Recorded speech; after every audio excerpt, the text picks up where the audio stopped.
Hello, my name is Maddie. I am the host of Respect My Region's Hire Women podcast. On this show, we talk to women in cannabis and learn more about their careers, goals, and brands.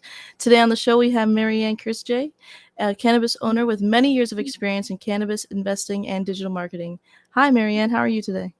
Hey, Maddie, I'm great. Great to be here with you. I'm glad to be here with you too. Can you go into your background a little bit and talk briefly about yourself and how you got into cannabis? Sure. I started my career many decades ago with a traditional degree in accounting and finance. So went to work for really big companies on the finance side and really enjoyed that. And about 20 years ago, I founded my own e-commerce company because I'd always wanted to. I felt kind of restricted by the rules and the structures of a larger company and enjoyed being able to chart my own path. And after running the e-commerce company for about 10 years, sold that, took a bit of time off, and then started a digital marketing company. And shortly thereafter, I was diagnosed with breast cancer, and that's what brought me to cannabis. So it was one of those things that you think it's a horrible thing, and I would never wish cancer on anybody, but it turned out that it changed the trajectory of my professional career and my life.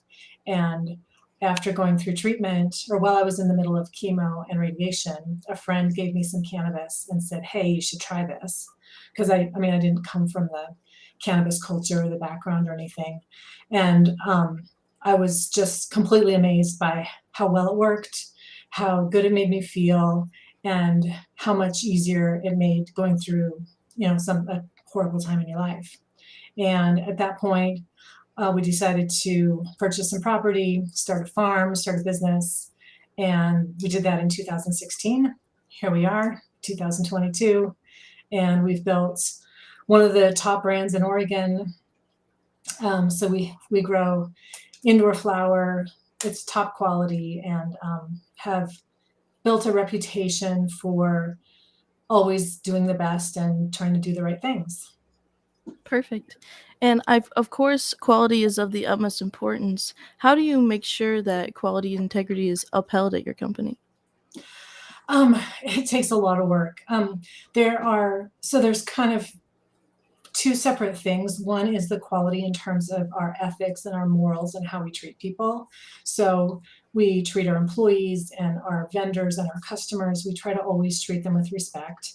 You would think that would be a fairly basic thing, but in this industry, it's not. There are so many stories of people just having really bad experiences and getting screwed over by people. And not to say we always do everything right, but we really try. And if we screw up, we own it. We say, "Hey, sorry, blah blah blah. How can I make it right?" And to me, that's what being in business is should be about. It should be about making the world a better place and improving people's lives and just happy to shine a light and do try to do things the best that we can. And then the second part of quality is the quality of the product, and that's a challenge because it's agriculture. There's there's dirt and bugs and this and that and mold and all of these things that you have to try to mitigate. So what we have done is we have invested heavily in the infrastructure of the equipment, as well as our staff in terms of training and understanding and being proactive, so that the flower at the end of the day, when it's harvested and hand trimmed, a customer who doesn't know anything about where it came from, they should be able to look at that and say, "Wow, that's amazing. I want that." For sure. And thank you so much. I am having a quick technical difficulty. I will be right back. 1 second.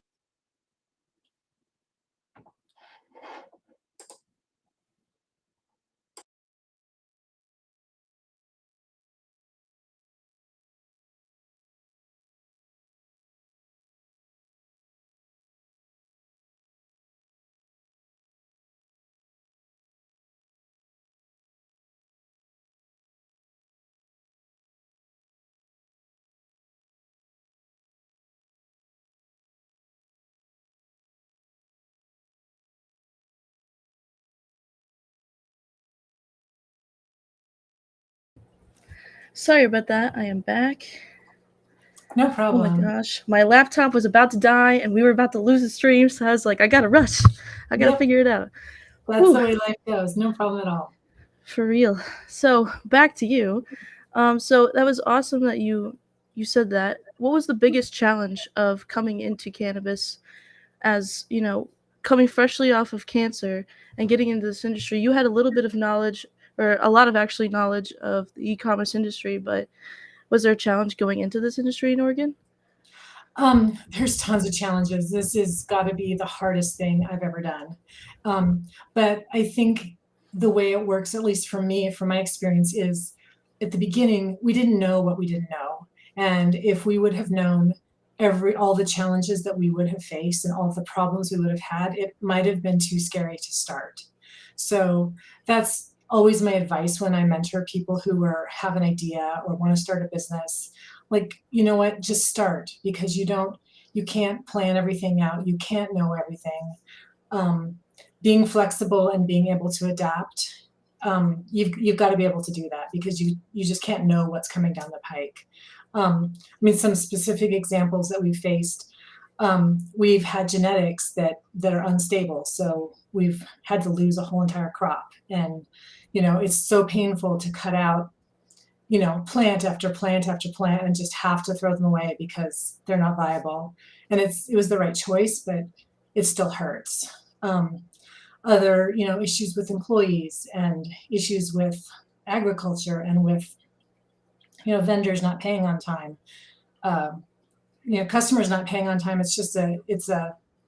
You would think that, like with any other industry, you sell somebody a product, you give them net 30, they pay you. But with this industry, because it's still illegal federally and banking is such a challenge, just getting payment can be difficult. So, it's not any one specific thing. It's just this constant um, challenge to try to figure out how we're going to adapt and how we're going to thrive. Yeah. And the best way you can adapt and thrive is by choosing the right team. Like, how did you go about picking, your people that were going to grow Alibi Cannabis with you? We have been so lucky.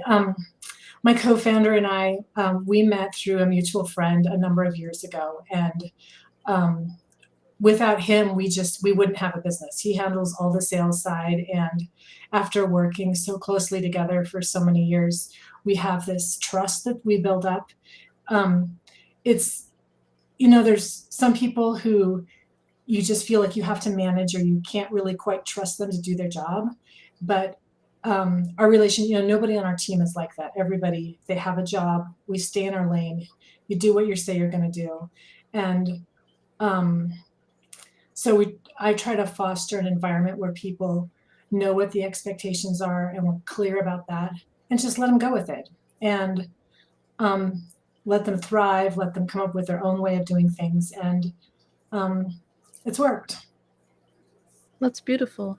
What are the new products that we can expect from Alibi this year?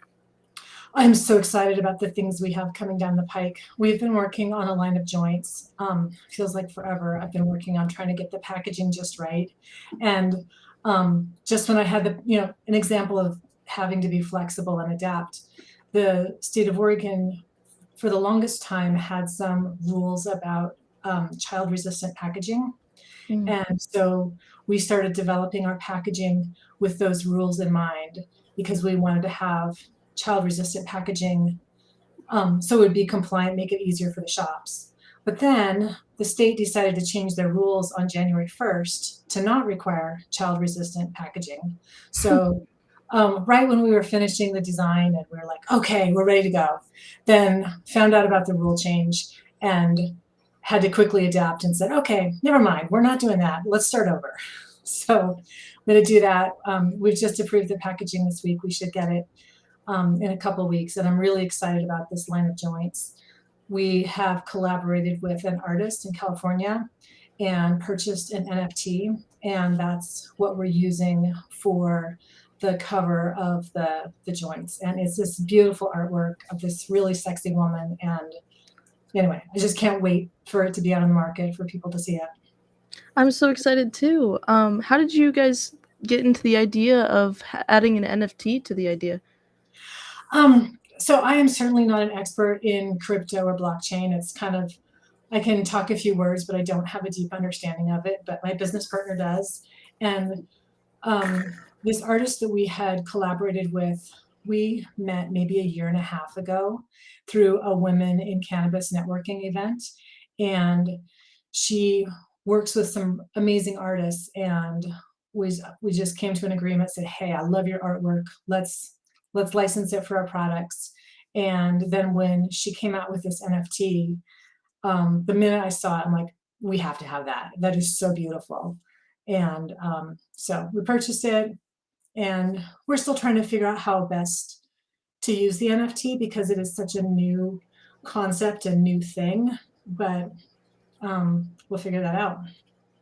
Yeah, for sure. Yeah, it is a growing industry. It's definitely new to a lot of people, Web3 and all that, but I think you're making the right move going with an NFT just because you got to really, in this very concentrated industry of cannabis, right? You got to show out and be different, and I think that's definitely a way to do it. Um, so you're excited about that. And was there anything last year that you felt like didn't go right and you want to bring into the energy into this year with? Last year, so for the last couple years, well, let's go back a bit. So the business most so cannabis cultivation facilities are very capital indoor cannabis cultivation facilities are very capital intensive. It takes a lot of money to build one, and we are all self-funded. So we started off very small in terms of let's build the building and let's figure out what we can afford and figure out what the system should look like, what equipment we want to buy. And after we had that figured out, then each year we have done another addition. And last year we put the finishing touches on the last final build out of our building. So it's been every year has been growth, all this self-funded growth. We do this add on, and so it's been good because we've been able to afford all of the expansion, but then it's also been 4 years of nonstop construction. I mean, not exactly nonstop, but it feels like it sometimes.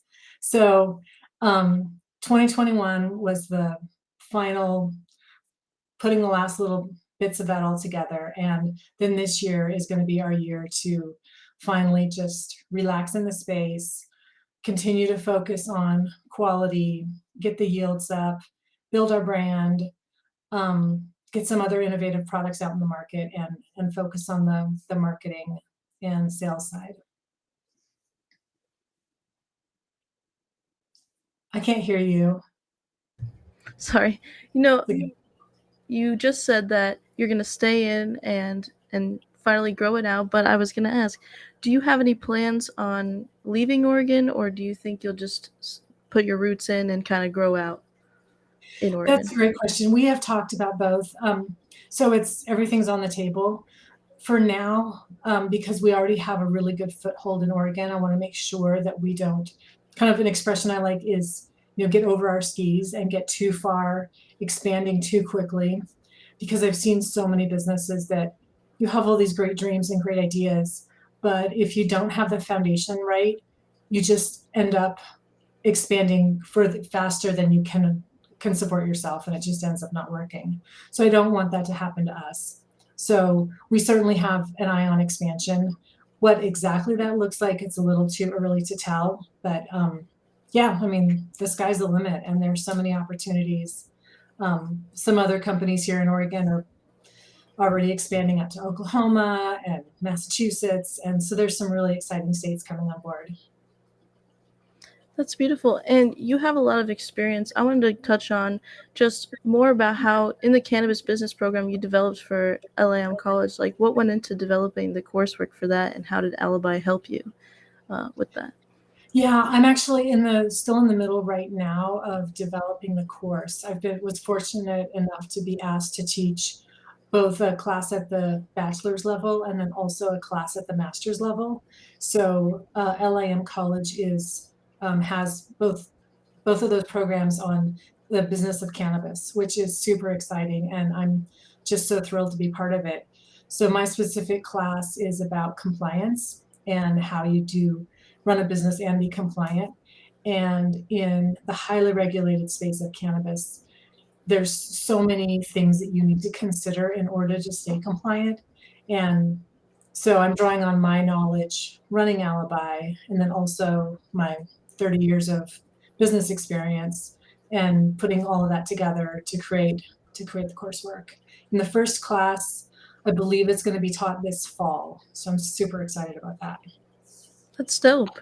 What would you say to like the young people getting in cannabis? Like before we get into your class, Yeah. what advice can you give for them? Well, the beauty of this industry is that it's not just cultivation, or it's not just extraction.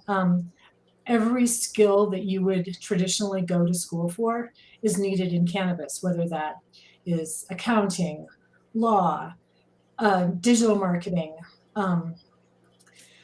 branding, everything that you need, package design, all of that stuff is part of this industry. And so I think that it's important. So what I think is coming down the pike is the regulated part of cannabis, and then you put that together with the traditional learning of accounting, or I don't know, whatever, even science and healthcare and biology. All of that stuff is changing our industry, and the industry is changing it. So 5-10 years from now, it's going to be a totally different world.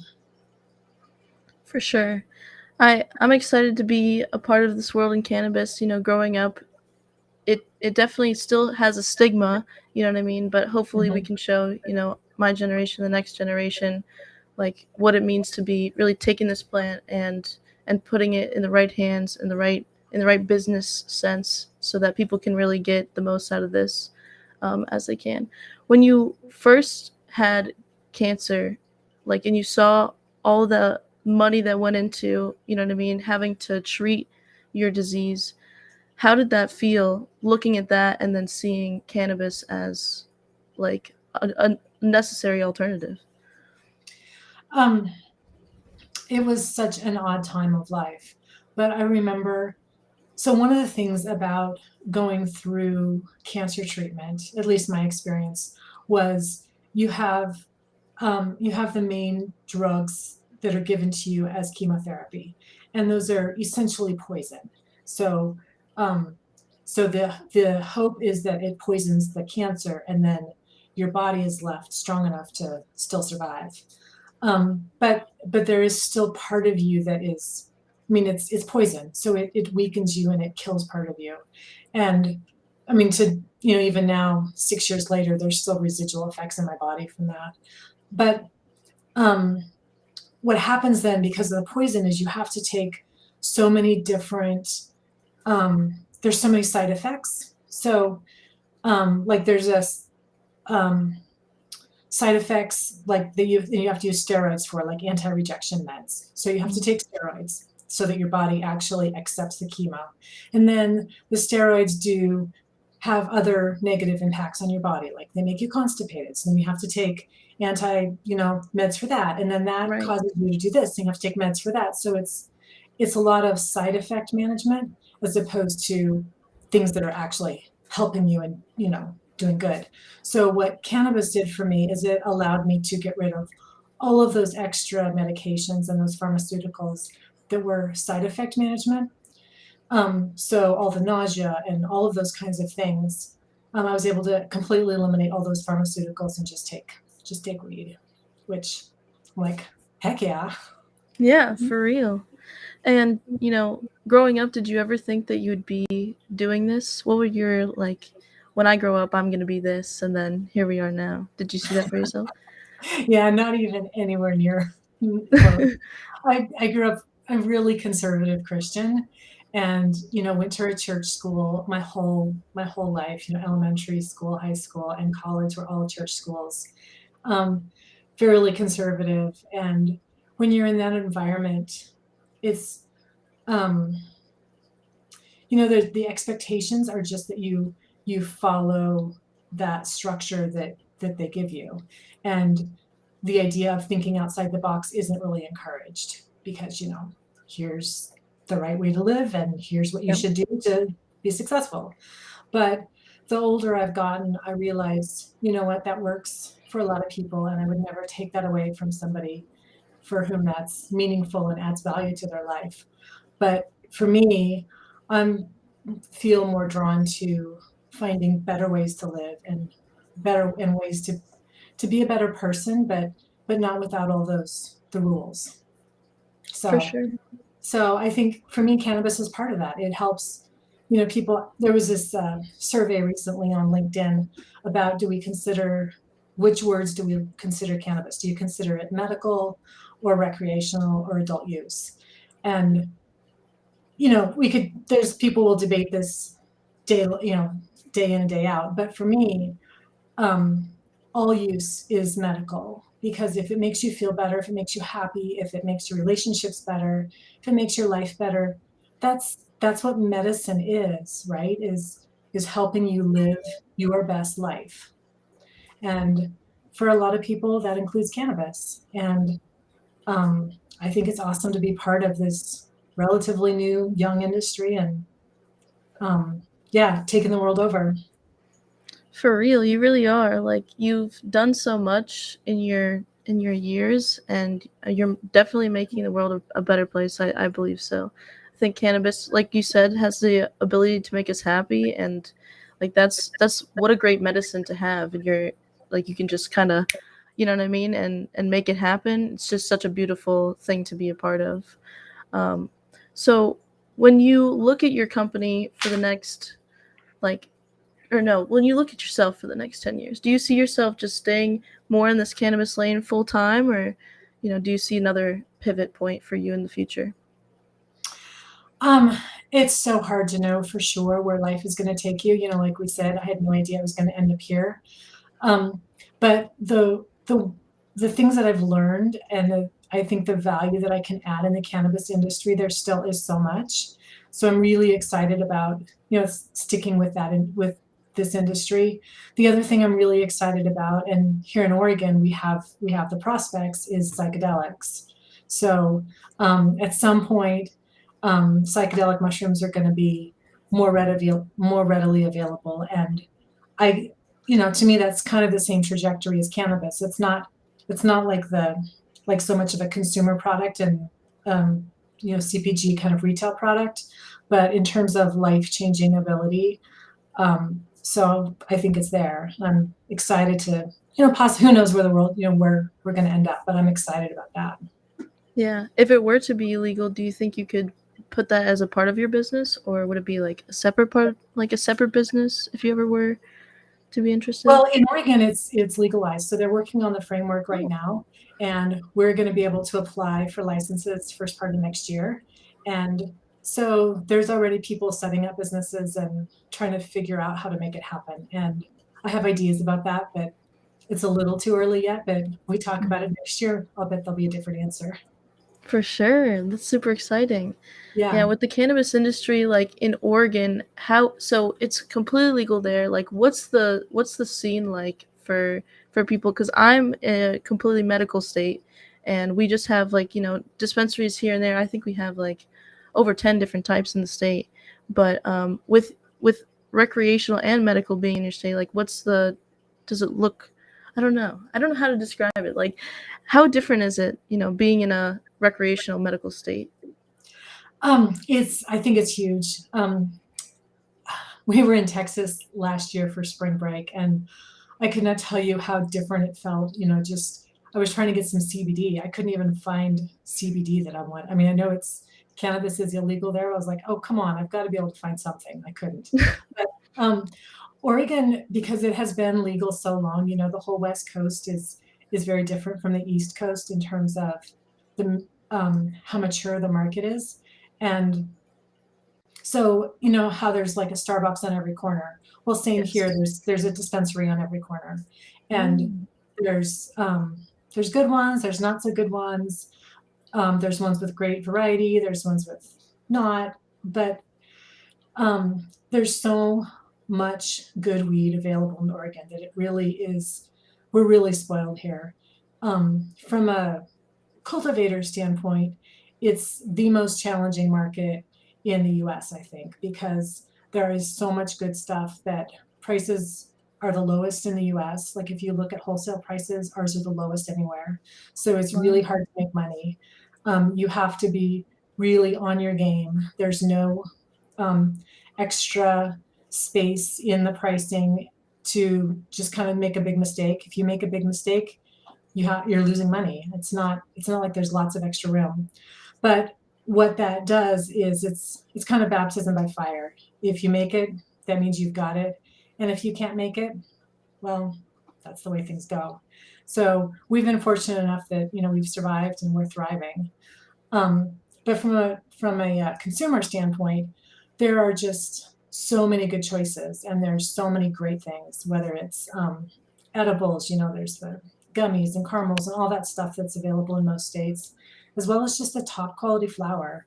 I mean, obviously I'm biased and we think ours is great, but there's so many good farms that um, and I don't think of it so much as competition, although it is technically competition, but I've tried to build relationships with other farms and collaborate, and we share and talk about our challenges, so that it really is um, it's a community, and I think that's beautiful.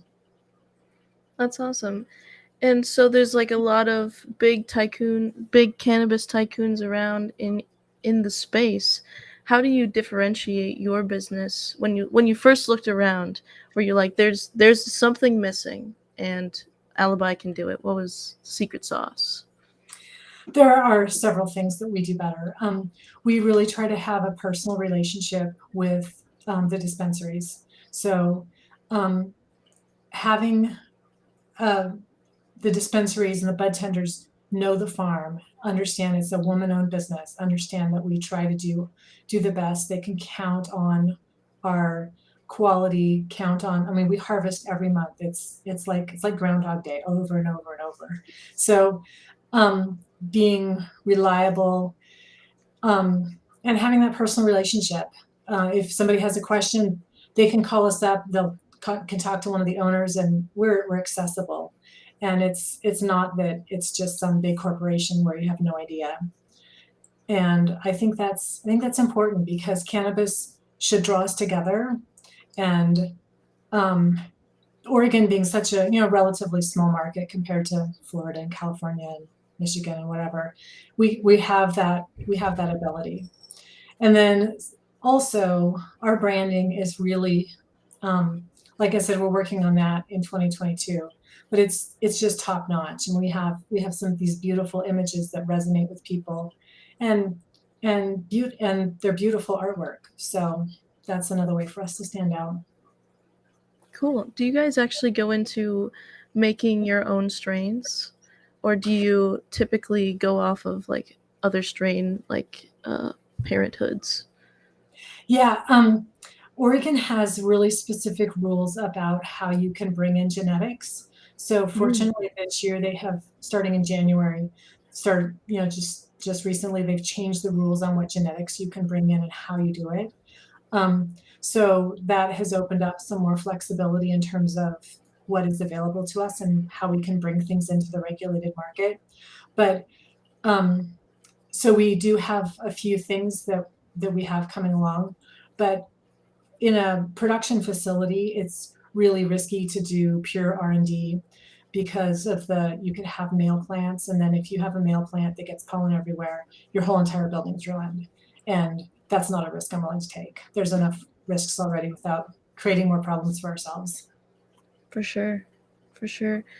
And with your relationships with supply chain, has that been affected at all with COVID? Oh yeah. um, Yeah. I mean, just as an example, all of our cultivation rooms, we supplement CO2, and we Mm. just got notice from our gas supplier that prices are going up 12%. Like, okay, great. There's that. So, it's a relatively small amount, but still 12% is huge. Some other examples, the growing bags that we use, so like the pots that we put our plants in, there was a while last year where we couldn't even get them. So I ended up buying I found some place that had a couple pallets of them, and I just bought their whole supply because I don't, like we have our system set up. We're very system driven, and so that's allowed us to be efficient and be lean. But then the downside of that is I don't have extra staff sitting around so that if we have to change up our procedure, that we just can do it. We have to think really carefully if we have the manpower to do that. For sure. Are there opportunities right now for people to work at your business? We are not currently hiring. We are all full, but there are tons of farms in Oregon that are hiring, and there's lots of great places to work. If one wanted to work at your company, what kind of qualities would they have to have? Several, but they're mostly on the soft skills side in terms of being honest, being trustworthy. Like all of the, like on our most recent hire on the cultivation side, didn't have any experience in cannabis, which is actually just exactly what we wanted. I want somebody who can show up to work on time, who works hard, who listens, and is honest. Like, hey, I don't understand what you mean with this. What am I supposed to do? Or hey, this is what happened. What should what should we do? Because those kinds of soft skills is you can't teach those. Whereas we can teach the mechanics of here's how you defoliate a plant, here's how you trim, here's how you fill soil, here's how you water. Like we can teach that, and that's what we have our standard operating procedures all written down, and like there's a system around it. But the other stuff in terms of being honest and being a team player, you can't. I mean, you either are or you aren't. Yeah. How many employees do you currently have? Is there like a 12 plus number, like 80 plus? Yeah, I mean, we're a small team. We're less than 10, but we're super efficient, and that's the way we do it. That's beautiful. Small companies, you know what I mean? They can do big things, just like in Oregon. Like you're a huge company to me. Our Mhm. company is much smaller than yours, but you know what I mean? 80 people is enough to really make Alibi thrive, and they are thriving in Oregon. How did you feel like growing in Oregon? And you're from there originally, right? I actually grew up in Seattle, moved here probably Oh, 25, 30 years ago. Yeah. okay. So why did you move to Oregon? Moved here for my husband's job. So Oh, kind of crazy. Yeah. that's cool. You never know. Like things, you know what I mean? When they tell Mhm. you, "Hey, honey, I'm moving over here," it's like, "Oh man, what am I gonna do?" You know? Yep. Oh, it's so crazy. So crazy how these things happen. I was gonna move, like, to Minnesota at one point, and I'm still in Florida, so that's a huge difference for me. And I would have made so much the difference. Like even just the weather. Like I was freaking out in the 70 drop into 60. What is it over there right now in Oregon? Well, it froze last night. It was 32 when I woke up this morning, but sun is shining and it's a beautiful day. But Wow. that's better than Minnesota. Minnesota, they say the state bird is the mosquito. Yeah, So, they um, have bugs over there that are scary, literally live in my nightmares. I'm actually, I was born there, so I was thinking about going back, um, but definitely not after knowing like what a mayfly is. Those things are crazy. Those things are scary. But I was gonna ask, so how does the weather play into growing? You guys are mostly, or you guys are indoor growers, correct? yeah, Oregon has a very important outdoor um, market. And so there's in Southern Oregon, the climate is really different from up here in Northern Oregon. And so Southern Oregon, it's kind of the same ecosystem as Northern California. So there are a lot of outdoor farms in Oregon, but they're all in the South. So up here we would have to be indoor. And because we're indoor, then we harvest every month, whereas outdoor, you get one crop a year. And the weather up here, um, every climate is different. So I've talked to some people in Arizona where it's so hot and so dry that they have to add humidity to their cultivation rooms, and they have to insulate certain ways. Here we're quite a bit more temperate, so our whole entire building is insulated, but we don't have to add humidity. We actually have to take out the humidity, and so we have equipment to do that. Um, but the other weather stuff is all just like the freaky stuff of 2021. We had wildfires just across the river from us. There were some farms that, had wildfires in their backyard, and I just, we were fortunate that we were not directly impacted, but um, there were a lot that were, and so that's heartbreaking. So yeah, weather is not that big of a deal because we have the equipment to mitigate it, to manage it. And you said that people that grow outdoor can grow like only one crop a year. Is there other major differences between indoor and outdoor growing? There are a ton. I am not. Our facility is indoor, so I can speak a lot to that. But the whole outdoor it's a completely different environment. Our environment is a controlled environment, so we have equipment that controls the humidity, it controls the temperature. Um, we have to control the bugs, so it's very much a controlled environment. Whereas outdoor, instead of controlling environment, you're trying to work with nature. So adding things to it or working with nature. So it's a completely different philosophy, a different way, and I'm certainly not an expert in that.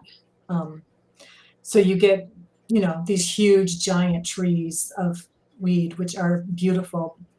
But it's a different, completely different model. Yeah. And what did it feel like when you first opened your doors and like you had your company like on the ground? What did it feel like? Oh my goodness, it was so scary. Because we had to, the way the licenses work in Oregon, and I know some states are different, you can get provisional licenses in some states. Oregon doesn't do that. Oregon, you have to have everything all done and perfect and ready before you get your license. So we bought the land, we built the building, we set everything up without a license. We were in the queue and we were, had applied, but they can't actually grant the license until you have everything, all the check boxes in terms of compliance and cameras and all that stuff Mm. ready for them to inspect. So we had invested so much time and so much money and, didn't know for sure that we'd get a license. So that's, people who have not been through that, the stress of that is real. But That's crazy. so it's so scary, but it all worked out and here we are 5 years later, just cruising along. That's awesome. And did you have like anybody mentoring you going through this new chain or this business? Oh no, you got to figure it out along the way. Mm. Now there's probably enough people that have been through it in terms of, attorneys and CPAs that if you have the resources, you just hire somebody and they'll help you set it all up. But at that time, the industry was quite a bit less developed, and Mm. it was just a matter of figuring everything out. I read the state rules. They have this whole section on marijuana regulation. So I read every single word, probably 5 to 10 times, because every time you read it, something else comes out and you're like, oh, okay, I get it now. So because being compliant is so important and so challenging. Yeah. What I've learned from you is that like to be in this industry, you really have to like be able to take the punches and roll with the punches and like be as knowledgeable as you can before getting into the industry or it's going to bite you in the butt for Oh sure. yeah, yeah, Wow. yeah. One of my hobbies is that I started when I was going through chemo, which is it's a weird hobby, but I love it. Is I do Krav Maga, which is Mm. kind of like MMA, martial arts, boxing, sort of. Not really, but close enough. And it's very intense. And so you're talking about taking your punches. Well, I've been actually punched in the face. I come with bruises, and it's all good. It's good fun, and it's a good thing. But the things that you learn from actually being punched in the face and from actually being on your ass on the ground, getting beat up. By a friend in a controlled environment, but still, is you have to get up. And so, um, being when you're sparring and you're like actually fighting and you are so exhausted and you're just like, I can't do this anymore. I'm tapping out. And they're yelling at you, go, go, go, go, go. You've got this. That's what I remember in life. Like anytime I'm too tired and I feel like tapping out, I'm like, oh, I can't do this. Just remember there's voices in my head. I still have them in my head of like, okay, go, go, go. You got this. Oh, that's awesome. Your husband must Yeah. be incredibly proud of you, through all of that you've accomplished and been through. Like, is he your rock? Is he your supporter? Oh yeah, and he's right there with me. He does all of the, he's kind of the facilities manager at the farm, so his background is in engineering. So we wouldn't be able to do this without him. I mean, all of us together, like we couldn't, no one of us could do it individually. It takes all of us because we all bring our own unique experiences and our own expertise to the team. Wow. So you must have like built like basically a family, like with all of these people that have you've grown with and grown your company with. That's incredible. Yeah, and each summer we try to do some sort of team building activity. Last summer we went axe throwing. I don't know if you guys have that in Florida. We It's just a do. whole thing out here in Oregon, so it was so much fun. We just took an afternoon and went to a place and went axe throwing. That was a ton of fun. We try to do something different every summer. That's dope. I haven't done that yet. I've been meaning to do it. I've been just manifesting that someone will just invite me and it'll all work out. I just believe that it'll happen. It'll happen for sure. We'll come to It's Oregon. We'll do it. yes, like now that you've taught me so much about Oregon, I really want to come and see like the operations you guys got going on and like all of the things that are happening in Oregon. It sounds very poppin', and I would love to meet you in person one day, share a joint, one of your new joints, and talk more. Absolutely. You're welcome anytime. Yes, for sure. Um, do you have any kids as well? Yeah, I have two daughters. My oldest is 19 and my youngest is 17, almost 18. Actually, no, my oldest is 20. She just had a birthday. My goodness, Oh, 18 and 20.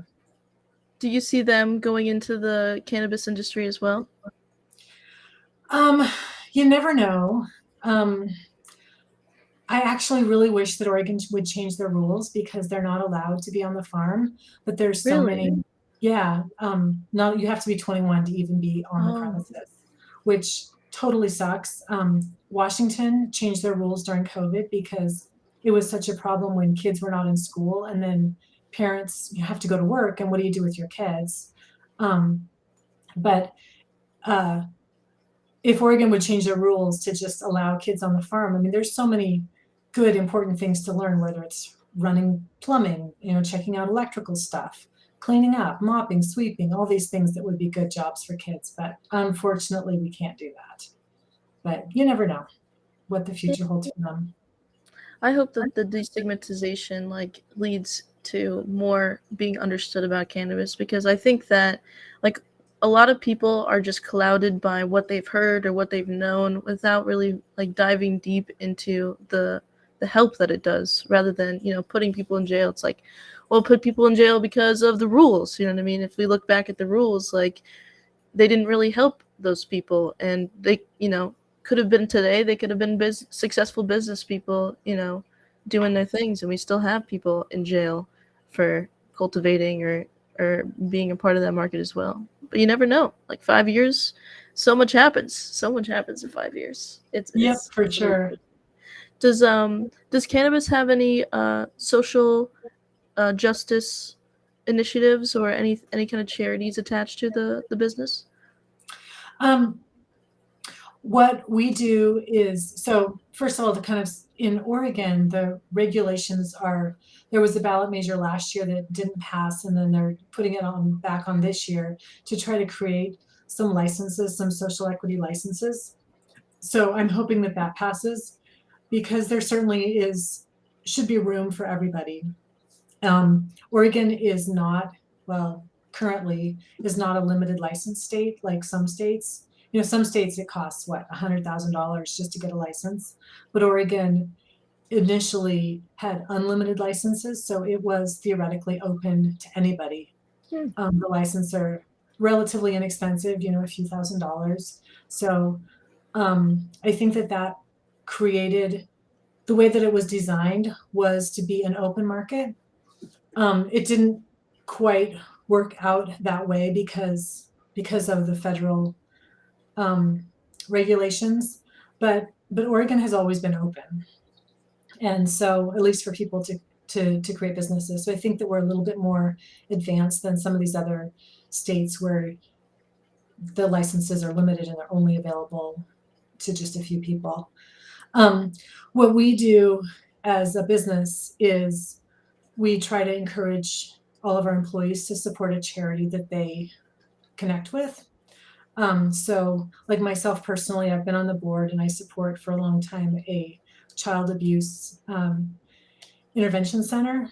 So we could go on and on about child abuse, but talking about problems in society, there's studies that show that child abuse is the most expensive thing in our society right now that we can prevent. Like it Wow. costs us more as a society than alcohol, than anything else. It causes so many health issues, and so anyway, so I support that and could go on and on about how to prevent child abuse. But we try to do our part in the community in whatever way that people feel moved to. Yeah. And how did you get involved with the Children's Abuse Foundation? Well, it's kind of a long story, but the crux of it is that my uncle was abused, and when he was a child, and he ended up not being a functioning member of society. He ended up with a lot of mental illness issues and a lot of issues that were caused as a result of child abuse. So, because child abuse can cause diabetes, it can cause heart disease and all of these things, but it also causes, PTSD type symptoms. And so he ended up, when he was in his 40s, he died from the abuse that he suffered as a child. And I don't want that to happen to anybody. For sure. Well, you are a great example of leading by example, because you're going in cannabis, like you had something deeply affect you in your life and you're going around, you're turning it around and trying to help other people. I find that to be like amazing. Thank you for existing, especially right now. Like this, oh my gosh, I could go on and on about how sometimes like people can just be the worst, but you are one of those people that bring us back to thank you, humanity. Like for real, for real. I appreciate you for doing all that you do, because even though it is business and it is a way of life, you'd put that like piece of you into it that makes it all that more special, like to other people and your life. So thank you so much. Oh, well, thank you. Yeah, it is. It's personal, and I think that everything should be, right? If we're not connected with our inner self and our emotions and the things that make us human, then what's the point? For sure. What keeps you going on your mission with cannabis, with all of your endeavors? I'm so excited about all the possibilities.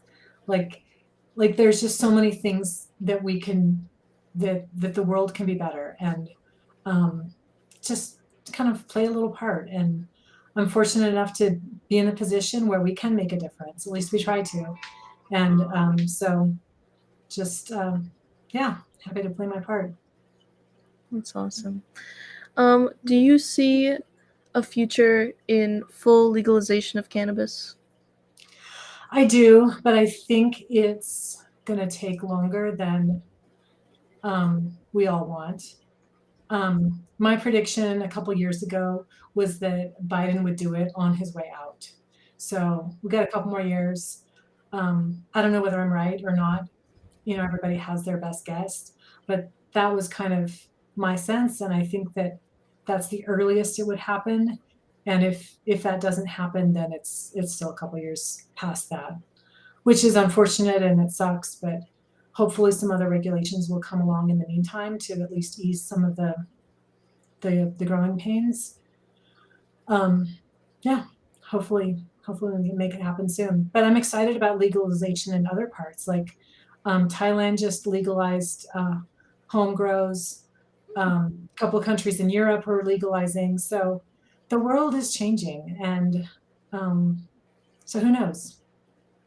Yeah, especially when we're talking about these things, I always feel like I'm just in a piece of history. Do you ever feel like that? Oh yeah. Like, cause we look back at the 70s, and we see that there was so much, what I mean, hubbub about cannabis. Like Mhm. everybody was into it, and we breezed to today, and we've definitely gotten businesses, we've gotten stronger with cannabis is good. Listen to us, right? Yep. And I'm so excited to see what happens in the next 10 years with cannabis. Like there's a lot of skepticism on, right, like what you said, when state legalization, full state legalization is going to happen, but I'm super excited as well to see what happens. I would have never thought that I could be, a host for a show that highlights women in cannabis. Like that's so cool. I get to talk to you guys and really dive deep into like how you came to be and your inspirations into it, cuz I know I have my own. So it's really really cool that we Yeah, get to for meet sure. I you. mean, just one kind of little history thing that's kind of funny is my ancestry, part of my family comes from Italy, and I actually have Italian citizenship. So at some point, maybe something will lead me over to Europe. But I've heard stories from, the elders about these valleys in Italy where our family was from, that they would grow um, these plants, and the kids couldn't go work in the field, and they would all come back smelling funny. And the more I think about it, I'm like, oh, they were growing hemp. Like, or maybe they were growing cannabis. I don't know, one of the two. But That's dope. like it's kind of weird that these stories from like 50 or 60 years ago are coming out of like, yeah, the kids would come back from the fields feeling a little lightheaded. So who knows? Interesting. How did you hear about that? My mom has done a lot of work on connecting with our ancestors in Italy, and she's gotten some amazing stories of from living up in the hills in these little villages. Wow. So she there for like her whole life? No, my mom. So my great grandfather immigrated over, and they cut all ties because they wanted to be American. And Mm, so they were not allowed to speak Italian in the home. They, at different times, you couldn't just pick up the phone and call either. right. So there was this generation where there was no contact with their brothers, their sisters, their aunts, their uncles in Italy. But my mom went over when she was, I think she was 19 when she first went over. She didn't speak hardly any Italian. So she was 19. This was in the like early 60s. Um, just hopped on a plane, went over and said, hey, I think there's supposed to be people with this name in this little village. Can you help me find it? And she bumped into this guy on a motorbike, and he took her up through the mountain passes to this little village. I mean, I could not imagine my kids doing that. I'm like, no, but she found her people, and so it's kind of crazy. Wow. That's amazing. I wish I had some cool stuff like that. But actually I do. My family actually, I'm part Japanese, and it's a more sad part of that, but my great grandmother and grandfather were in the internment camps in the States. Oh Uh, wow.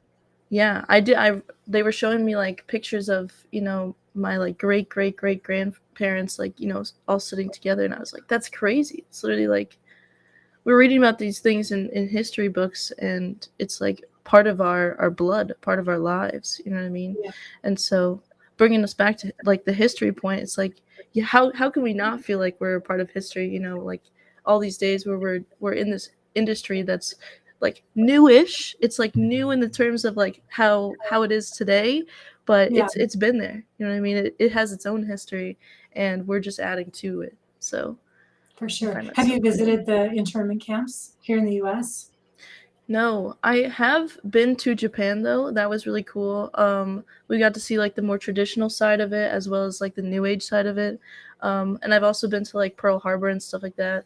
I Hmm, definitely wanted to like learn more about like my Japanese past, and yeah, it was really cool. It was a bucket list trip for my dad as well, because he hadn't been. It's his family is from there, so he's half Japanese and I'm a quarter, which is pretty cool. very cool.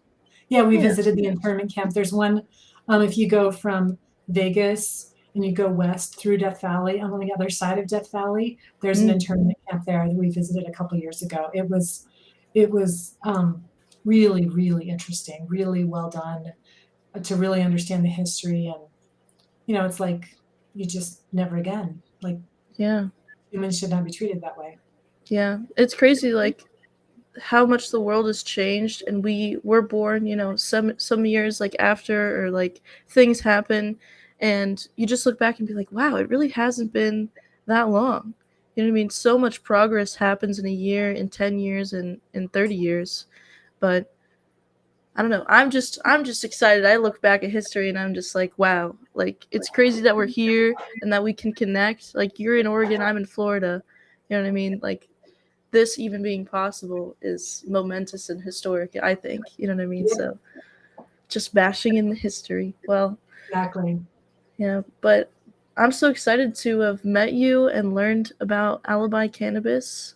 Um, is there anything else that we haven't talked about that you'd like to share about Alibi? I can't think so. The only thing I would just want to say is that if people want to reach out and connect, I'm always happy to connect with people. I'm pretty easy to find on LinkedIn, and our website is alibicannabis.com. Our Instagram is Alibi Cannabis. You can find me on LinkedIn, and I'm happy to talk about business in cannabis, investing, mentoring, all of that kind of stuff. Yeah, well, thank you so much. I can attest her LinkedIn has awesome information. I reached out to her through that, and she is a great contact to have. So please talk to her. She's awesome. Well, that's our show. Thank you guys so much for being on it and being a part of it. Marianne, that's it. Have a wonderful day. Thanks, Maddie. It's been great chatting with you.